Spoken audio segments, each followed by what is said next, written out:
years since the birth of the controversial British novelist D.H. Lawrence. And perhaps the birthday present to best honor Lawrence's centenary comes from fellow British writer Anthony Burgess. Burgess's new book, Flame into Being, is about his literary hero, Lawrence. The two writers have a lot in common. Burgess, like Lawrence, lives and writes in exile. Both have received grudging recognition from their former home country. Burgess received what he ironically calls a plastic plaque from Prime Minister Thatcher in 1979. D.H. Lawrence, the coal miner from Eastwood, will finally be honored this year with a memorial plaque in Westminster Abbey. Anthony Burgess joins us from London. Mr. Burgess, you know, we're so jaded. You were lucky to grow up in the 20s and 30s when the mere hint of a dirty book sent people rushing into the libraries.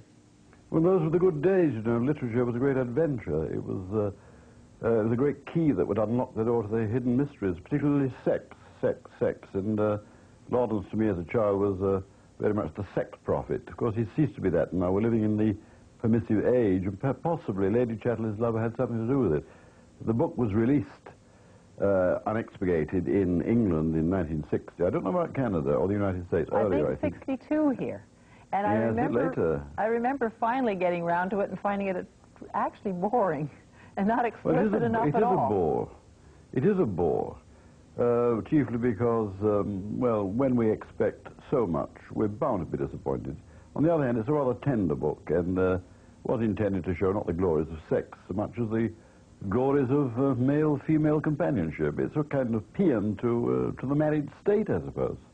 You say at one point in this book that Lawrence put his village of Eastwood on the literary map, you say, which is always a shameful thing to do in England.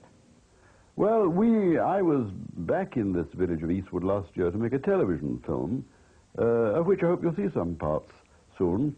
And we took our television equipment into various pubs and said, what are you doing here? And we said, we're trying to make a film on D.H. Lawrence. He said, we don't go much for him here. Out. So what was wrong with Lawrence? Oh, he was a bad man. He married a foreign woman who was another man's wife. He wrote dirty books about sex, and he put people living in here in these books, and we've never forgiven him. And that is still pretty well the attitude. It goes on. 100 years after his birth, he's still to be forgiven. And in fact, what reputation do you think does he deserve? I think he's one of the great liberators.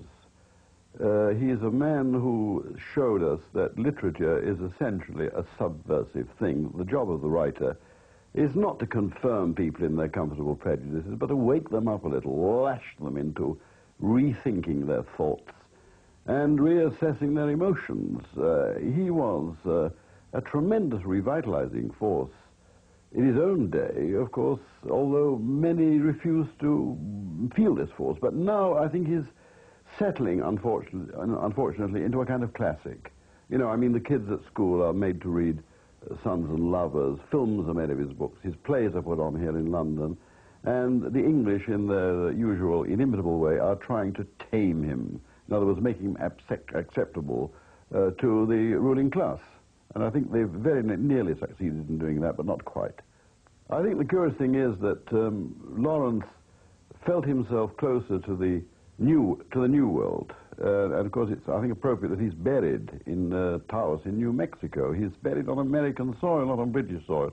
This is, you know, I feel, the ultimate betrayal on the part of the English of one of their great writers. Indeed, one of the 10 great writers of this century.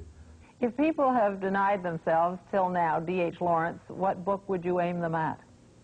I would tell everybody to read the novel Women in Love, which was badly filmed, unfortunately, despite the presence of Glenda Jackson and Oliver Reed and others, because, of course, the book can't really be transferred to the screen. But this book is important to me because it shows what people are really like under the skin. Lawrence's characters in this book behave like ordinary civilized human beings. They smoke cigarettes, they discuss Debussy, and they read books. But at the same time, underneath, they're creatures of instinct, the animal creatures almost, with the quick, irrational impulses and responses of animals. And this, I think, is what people are really like. Only they forbid themselves to be like that, except in these 300 or so peculiar, original, devastating pages. What the novel shows is the force of nature within us, the fact that we're part of nature, part of the sun and the moon and the cosmos, And he makes this very clear, despite our cigarettes, despite our civilized behavior, despite our jobs and our books and our going to cinemas and drinking beer.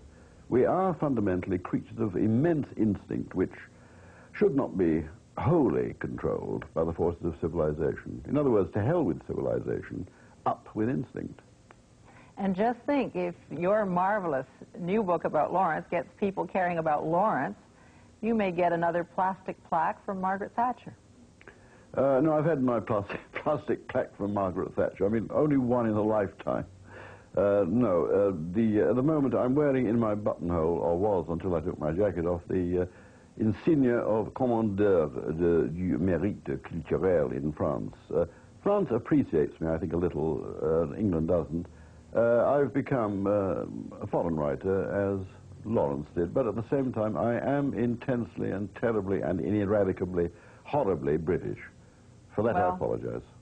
It sounds like you think they ought to be more pitied than belabored. Well, for God's sake, let the British read their own writers. When the British Empire's already disappeared, and the British Commonwealth is in shaky, conceivable, shaky situation, possibly in process of dissolution. But the only thing that will remain is the English language, and of course the literature, out of which which has been made out of that language. This the English refuse to appreciate, but this is what the English will be remembered for, as we remember the Roman Empire for Virgil, Ovid, and the rest of them. What we have produced is a great literature, but the English refuse to see it. They'd rather watch Dallas on television. Well, thanks for talking to us, and thanks for your magnificent new contribution to it. Thank you very much, and love to Toronto.